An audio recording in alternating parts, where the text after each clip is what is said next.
Hello बच्चों, welcome to your channel physics with king Sen sir. बच्चों, आज के इस वीडियो में हम सीखेंगे प्रकाश के अपवर्तन पाठ पर पाठ में अपवर्तनांक पर आधारित कुछ न्यूमेरिकल्स को। ये बच्चों टारगेट बोर्ड में आप लोगों के रिफ्रैक्शन ऑफ लाइट चैप्टर का थर्ड वीडियो है, जिसमें हम लोग अपवर्तनांक पर आधारित सवालों को सीखेंगे।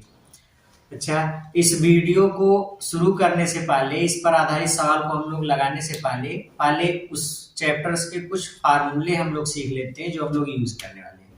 बच्चों, जो भी बात मैं बोलूंगा उसको पहले अच्छे से मेरे बातों पे, मेरे वर्ड पे फोकस करिएगा कि मैं क्या कर रहा हूँ। देखिए, जैसे पहली चीज बच्चों, जब अपवर्तनांक मापा जाता है तो अपवर्तनांक हमेशा y के सापेक्ष लिया जाता है। जैसे मैंने कहा कि जल का अपवर्तनांक 4/3 है, तो आप इसका मतलब समझ जाइए कि ये ANW की बात हो रही है। वायु के सापेक्ष जल का अपवर्तनांक 4/3 है। अगर मैंने कहा कि कांच का अपवर्तनांक 3/2 है, तो इसका मतलब ये है ANG, ये है 3/2। क्लियर है? ठीक है। अगर केवल किसी माध्यम का अपवर्तनांक दे दिए, जैसे कहा दिया गया जल का अपवर्तनांक कितना है, तो मतलब ANW। कांच का अपवर्तनांक कितना है, मतलब ANG। ठीक है। लेकिन अगर ये चीज पहले से ही बता दिया गया है कि जल के सापेक्ष कांच का अपवर्तनांक, तब तो आपको WNG ही लिखना है। लेकिन अगर खाली कांच का अपवर्तनांक दिया है तो इसका मतलब ANG। अगर खाली जल का अपवर्तनांक दिया तो इसका मतलब AN। ठीक है, गुड। तो इस चीज में कंफ्यूज नहीं होंगे। तो पहली चीज तो ये हो गया। दूसरी चीज बच्चों, अपवर्तनांक का पहला फार्मूला, जिसपे हम लोग ये सभी क्वेश्चन को सॉल्व करने वाले हैं, पहला फार्मूला ये है कि किसी भी माध्यम का अपवर्तनांक, ये पहला फार्मूला, किसी भी माध्यम का अपवर्तनांक n बराबर ये होता है V1/V2। किसके बराबर होता है? n बराबर V1/V2। और जो n लिखा गया ये वास्तव में 1n2। अब ध्यान से सुनिए, 1n2 बराबर होता है V1/V2। क्लियर हुआ? बच्चों, 1n2 को हम लोग बोलते हैं पहले माध्यम के सापेक्ष दूसरे माध्यम का अपवर्तनांक। V1 पहले माध्यम में प्रकाश की चाल है, पहले माध्यम में प्रकाश की चाल है। V2 ये दूसरे माध्यम में प्रकाश की चाल है, दूसरे माध्यम में प्रकाश की चाल।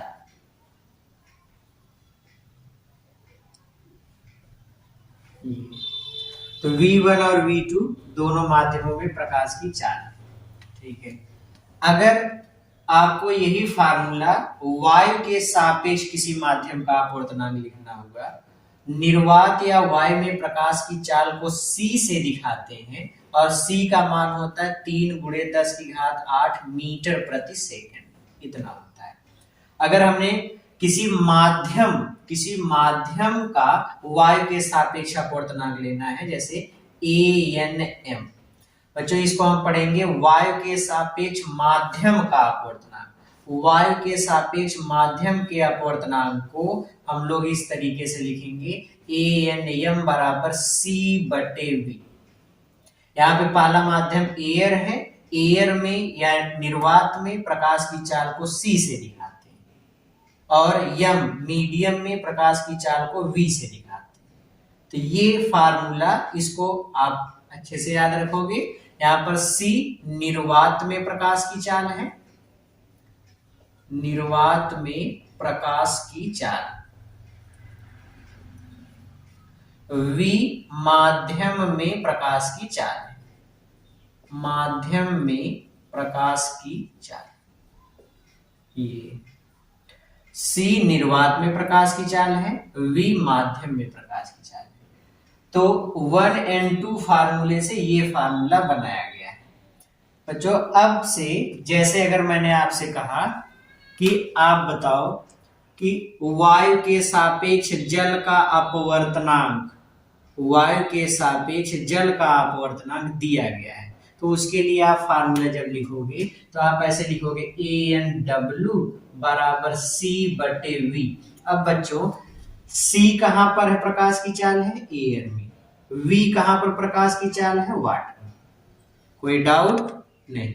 अगर मैं इसी चीज को उलट दूं, इसी चीज को उलट दूं, जैसे अगर मैं इस चीज को उलट देता हूं WNA कर लेता हूं, तो WNA करने पर ये वाली संख्या भी उलट जाएगी, ये हो जाएगा V/C। क्लियर हुआ? अगर मैं इसको उलट दूं तो ये वाली संख्या भी पलट जाएगी, उलट पलट हो जाएगा। जैसे और एग्जांपल समझते हैं।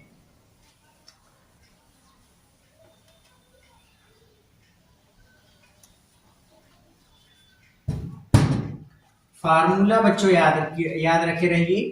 फार्मूला अभी हमने बताया, किसी वायु के सापेक्ष किसी माध्यम का अपवर्तनांक C/V, ये इसका मेन फार्मूला है। अच्छा, मेन फार्मूला तो 1 and 2 बराबर V1/V2 है, जहां पर V1 पहले माध्यम के में प्रकाश की चाल, V2 दूसरे माध्यम में प्रकाश की चाल।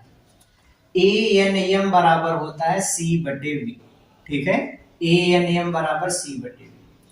C पहले माध्यम, ये A लिखा गया है, इसमें प्रकाश की चाल को ऊपर दिखाएंगे, ये M लिखा गया है, इसमें प्रकाश की चाल को नीचे दिखाएंगे। मतलब जो आगे अक्षर रहेगा, जो वर्ड आगे रहेगा, जो अक्षर आगे रहेगा उसमें प्रकाश की चाल को ऊपर दिखाएंगे, जो पीछे रहेगा उसमें प्रकाश की चाल को नीचे दिखाएंगे। अभी मैं आपसे पूछ लिया, बताओ X, N, Y, इसका फार्मूला बताओ। तो देखो X आगे है, X में प्रकाश की चाल Vx मान लेते हैं, तो Vx ऊपर रहेगा, Y नीचे है, तो इस Y में प्रकाश की चाल नीचे रहेगी। तो X N Y बराबर Vx/Vi, ठीक है। अच्छा, अगर मैं आपसे बोल दूं कि GNA का मान बताओ कितना होगा, तो पहला माध्यम क्या हो गया, ग्लास। ग्लास में प्रकाश की चाल को Vg से दिखाएंगे और एयर में प्रकाश की चाल को C से दिखाते हैं। किसे दिखाते हैं? C से। तो आप इसको C से दिखा दो। एयर या फ्री स्पेस, निर्वात या वायु में प्रकाश की चाल को C से दिखाया जाता है, तो C से दिखा देंगे। फार्मूला बना सकते हो अब आप, ठीक है, वेरी गुड। तो यही फार्मूले को लेकर के हम लोग आज की इस क्वेश्चन को पहले सॉल्व करने वाले हैं, पहले 3 क्वेश्चंस को। तो देखते हैं पहले तीनों सवाल कैसे लगेंगे। आ जाओ बच्चों, पहला वाला क्वेश्चन देखते हैं। पहला क्वेश्चन है, जल में प्रकाश की चाल क्या होगी यदि वायु के सापेक्ष जल का अपवर्तनांक 4/3।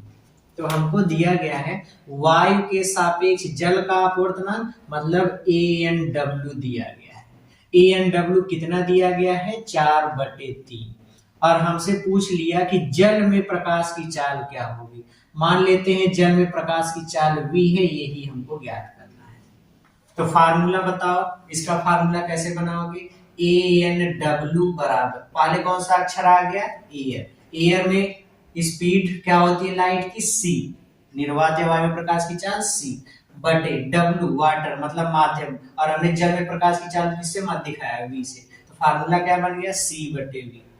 ANW कितना दिया गया है, 4/3 बराबर C। अब C का मान आप रख दो, C की वैल्यू तो आपको पता ही है। C कितना होता है, 3 × 10⁸ मीटर प्रति सेकंड। तो C का मान रख दो, C की वैल्यू यहां पर रख दिया तो कितना हो जाएगा, 3 × 10⁸ ठीक है। अब V का इधर और 3 का इधर गुणा कर दो, मतलब क्रॉस मल्टीप्लाई कर दो, तो ये हो जाएगा 4V = 3 का 3 में गुणा कर देंगे 9 × 10⁸।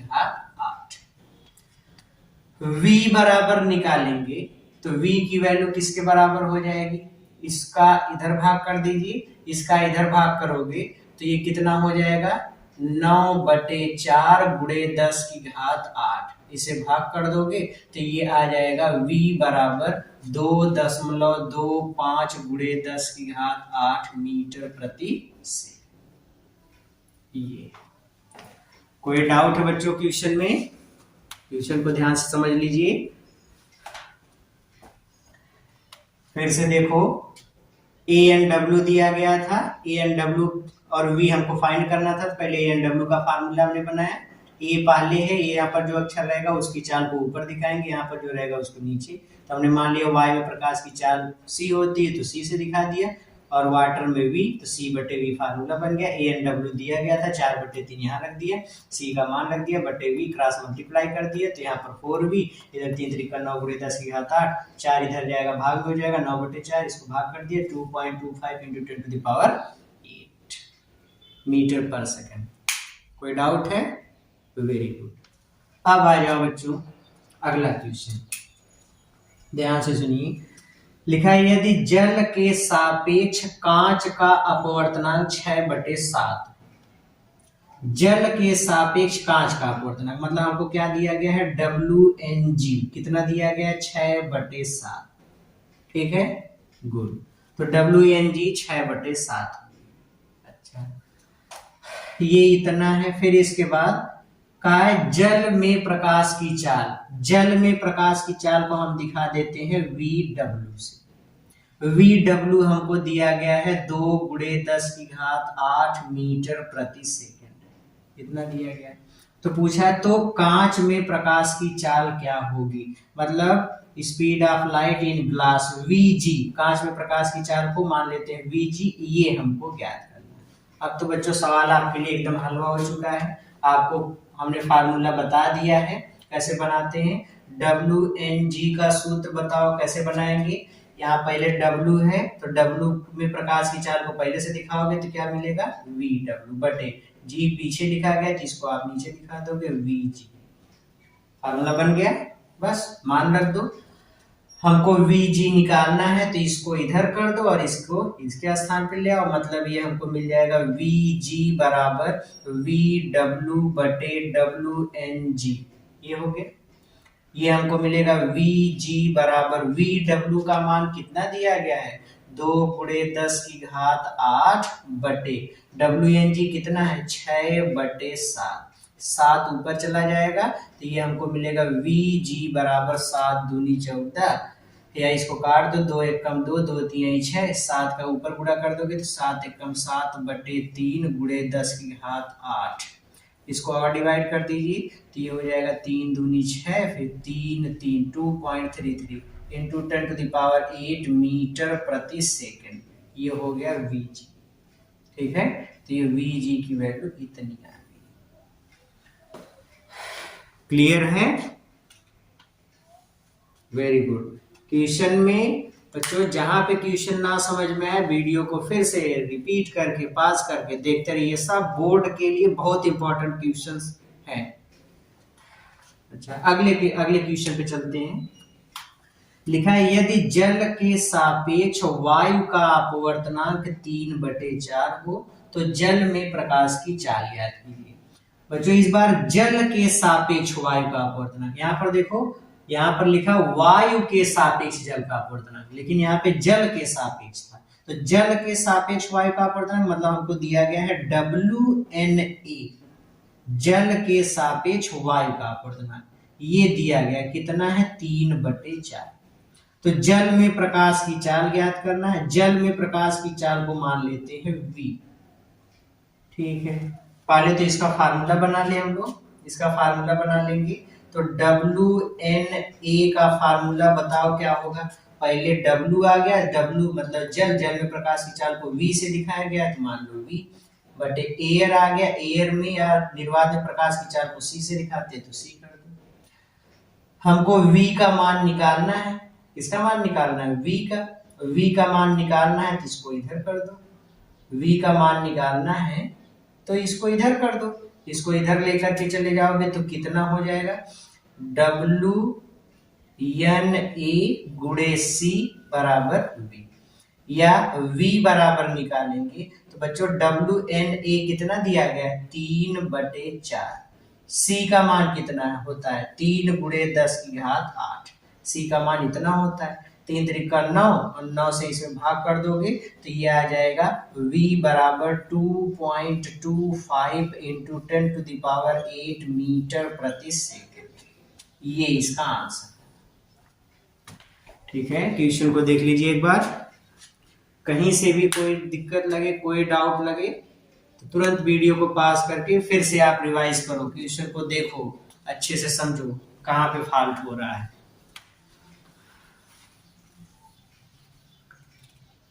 ओके बच्चों, ठीक है, अब लेते हैं अगले क्वेश्चन को, समझते हैं उस क्वेश्चन को कैसे सॉल्व करेंगे।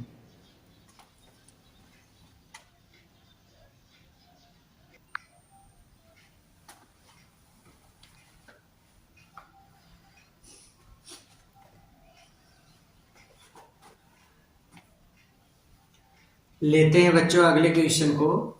अगले क्वेश्चन पे चलते हैं। लिखा है कांच में प्रकाश की चाल की गणना कीजिए यदि कांच का अपवर्तनांक 1.5। बच्चों मैंने आपको शुरू में ही बता दिया कि अगर कहा दिया गया कांच का अपवर्तनांक तो मतलब कहां से किसके सापेक्ष लिया गया, वायु के। तो मतलब हमको दिया गया वायु के सापेक्ष कांच का अपवर्तनांक 1.5 है। तो वायु के सापेक्ष कांच के अपवर्तनांक को लिख लेंगे तो क्या लिखेंगे, ANG, ये है 1.5। गुड। अब कहा दिया गया कि कांच में प्रकाश की चाल की गणना कीजिए। कांच में प्रकाश की चाल को हम लोग मान लेते हैं v है, यही हमको निकालना है।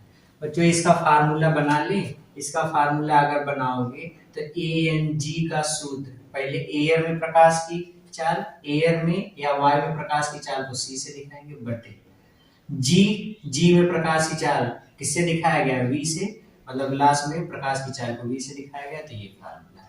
ANG हमको कितना दिया गया, 1.5 बराबर c का मान 3 × 10⁸ बटे v कर दो।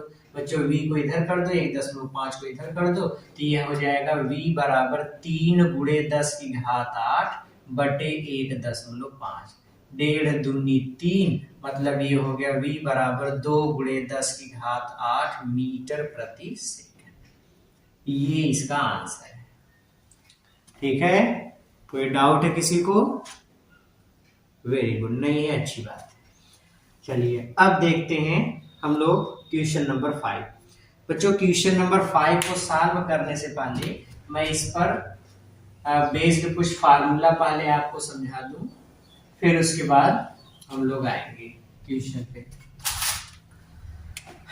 बच्चों अपवर्तनांक का गहराई या दूरी के संबंध में एक फार्मूला ये होता है, अपवर्तनांक n 1n2, क्या है 1n2, या n का फार्मूला होता है, सीधे हम लोग n लिखते हैं।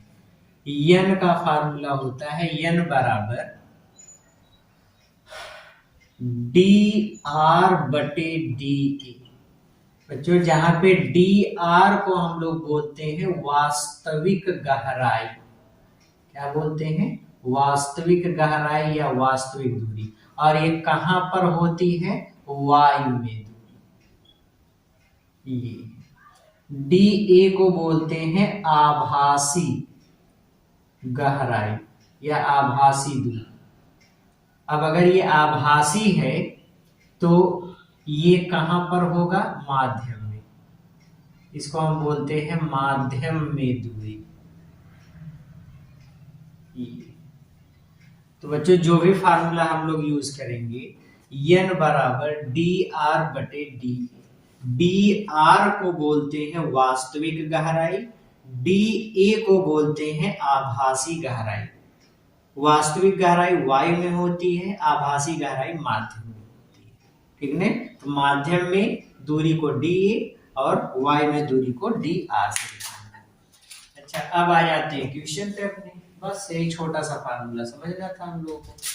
आ जाओ बच्चों, पहले तो क्वेश्चन में देखिए, क्वेश्चन नंबर 5 में लिखा है जल का अपवर्तनांक 4/3 है। अभी मैंने आपको बताया था अगर जल कह दिया गया तो इसका मतलब क्या होगा, ANG। ठीक है, ANG कितना है, 4/3। एक बाल्टी जल से भरी है जिसे देखने पर तली 40 सेंटीमीटर गहराई पर दिखाई देती है। बच्चों ये बाल्टी है सपोज, और ये इसकी तली है। इसको जब हम देख रहे हैं यहाँ से अगर हम लोग देख रहे हैं, ये हम लोग की आईज है, यहाँ से देख रहे हैं, तो ये पूरा ऐसे जल से भरी हुई है। तो इसकी तली हमको यहाँ से अपवर्तन के कारण कुछ ऊपर उठी हुई दिखाई देगी, यहाँ पर सपोज दिखाई देती है। और इसकी तली जो यहाँ पर दिखाई देती है, ये कितनी दूरी पर दिखाई दे रही है? 40 सेंटीमीटर ये है। तो जिसे देखने पर 40 सेंटीमीटर की गहराई पर दिखाई देती है। बच्चों ये माध्यम में दिखाई दे रही है, और माध्यम में गहराई को हम लोग किससे दिखाते हैं? DA से, और इसको बोलते हैं आभासी गहराई। तो आभासी गहराई कितनी है? 40 सेंटीमीटर। लिखा है तली की वास्तविक गहराई, अगर पानी ना होता तो ये कितना गहराई पर दिखाई देता? वास्तविक गहराई मतलब DR, यही हमसे पूछा गया है। तो हम लोग फार्मूला यूज कर लेते हैं। फार्मूला लगा लो बच्चों, ANG बराबर, फार्मूला होता है वास्तविक गहराई बटे आभासी गहराई। इसका इधर गुणा कर दीजिए, ANG गुणे DA बराबर DR। यहाँ से वास्तविक गहराई बराबर ANG कितना दिया गया है? 4/3, DA कितना है? 40। इसका गुणा कर दो या इसको आप सॉल्व करोगे तो 1.33। सो DR इज इक्वल्स, इसका मल्टीप्लाई करो 0, 4 3 12, 4 3 12, 12 और 1 13, 4 4 4 5, ये इतने मतलब 53.20 सेंटीमीटर, 53.20 सेंटीमीटर। तो ये इसकी वास्तविक गहराई है। कोई डाउट है किसी को? ठीक है, अगले क्वेश्चन को देखते हैं बच्चों। अगला क्वेश्चन लास्ट क्वेश्चन है इस वीडियो का। इस वीडियो के इस लास्ट क्वेश्चन को पहले खुद से ट्राई करो, नहीं आता है तो फिर इसके बाद आ जाओ, सॉल्यूशन को हम लोग मिलाएंगे। तो पहले खुद से ट्राई करो क्वेश्चन को।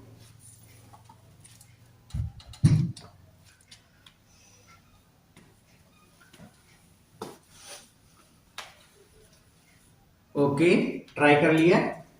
1 2 3, आ जाओ देखते हैं। क्वेश्चन में लिखा है बच्चों, पुस्तक के अक्षरों की स्थिति 25 सेंटीमीटर पर है। ये इसकी वास्तविक स्थिति है। ये हमको दिया गया रियल डेप्थ कितना है? 25 सेंटीमीटर। एक आयताकार कांच के गुटके को इस पर रख दिए, जब माध्यम लगा देंगे किसी आयताकार कांच के गुटके को रख देंगे तो अक्षरों की स्थिति क्या होगी? मतलब हमसे आभासी गहराई पूछा गया है, और कहा दिया गया कि कांच का वायु के सापेक्ष अपवर्तनांक 2/3 है। कांच का वायु के सापेक्ष अपवर्तनांक, कांच का वायु के सापेक्ष मतलब GNE, ये दिया गया है 2/3। बच्चों हम लोग एक चीज ये जानते हैं, ध्यान से देखो, ANG का फार्मूला क्या होता है? वायु के सापेक्ष किसी माध्यम का अपवर्तनांक का फार्मूला DR/DA। अभी तो हम लोग पढ़े हैं, वायु के सापेक्ष किसी का अपवर्तनांक निकालेंगे तो वास्तविक गहराई बटे आभासी गहराई। इसी चीज को उलट दिया गया, इसको उलट दिया गया, इसको उलट दोगे GNA अगर लिखोगे तो ये चीज भी पलट जाएगी, मतलब DA/DR हो जाएगा। ठीक है, इसको उल्टा तो ये पलटा, बस एकदम सीधी सी बात। GNA कितना दिया गया? 2/3 बराबर DA हमको फाइंड करना है, DR कितना है? 25। 25 का इधर गुणा करो, 25 का इधर गुणा कर दोगे तो ये हो जाएगा 25 दूनी 50/3 बराबर DA, या DA बराबर 3 से काट दो तो 3 1 कम 3, 3 6 18, 10.667, इतने सेंटीमीटर। कितने पर दिखाई देगा? 16.667 सेंटीमीटर। क्लियर हुआ सबको? मजा आया सवाल लगाने में? गुड। तो बच्चों आज के इस वीडियो को यहीं पर खत्म करते हैं। तब तक आप पढ़ते रहिए, मेहनत करते रहिए, जुटे रहिए। मिलते हैं नेक्स्ट वीडियो में। हम लोग बच्चों नेक्स्ट वीडियो में बस यही सीखेंगे कि अपवर्तनांक पर केवल अपवर्तनांकों का आपस में संबंध, वायु के सापेक्ष जल का, जल के सापेक्ष कांच का, इनका आपस में क्या रिलेशन होता है, इस पर हम लोग कुछ क्वेश्चन को सॉल्व करेंगे। तो तब तक पढ़ते रहिए, मेहनत करते रहिए। All the very best.